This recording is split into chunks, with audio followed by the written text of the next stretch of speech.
Michael and his team will investigate whether Matt Bringelson's stated racist beliefs impacted his policing during his employment, his on-duty interactions with the community, other officers or BPD staff, and whether any city resources were used to create or distribute racist materials or content. And as I said last week, as have the folks with me here today, we need to know whether racist ideology has tainted policing, hiring and promotions, internal investigations, and community interactions in any way. Because it's one thing to hold a set of beliefs. I mean that. It is one thing to hold a set of beliefs, but it is an altogether different thing to allow those beliefs to impact the behaviors, to impact your fellow officers, to impact the community, and that's what we have to be able to determine and then share with the community.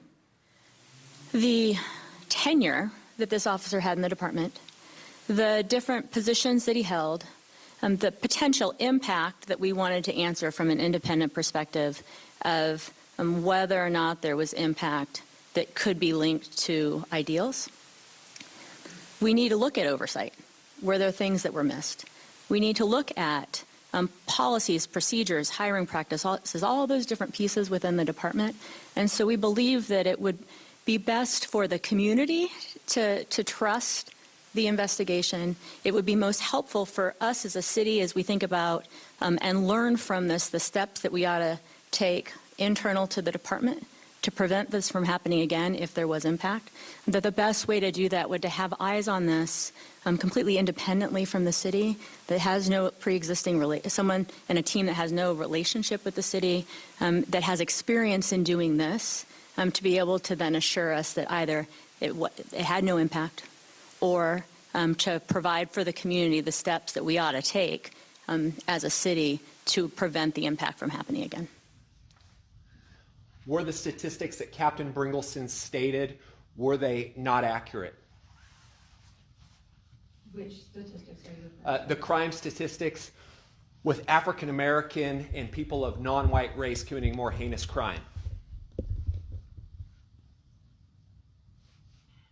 Well, that's a great question that I do not know the answer to. Chief.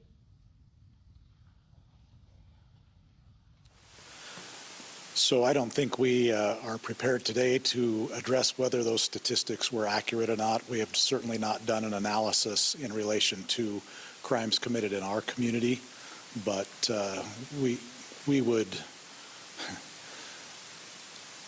hope that folks can look at those statistics for themselves and draw their conclusions.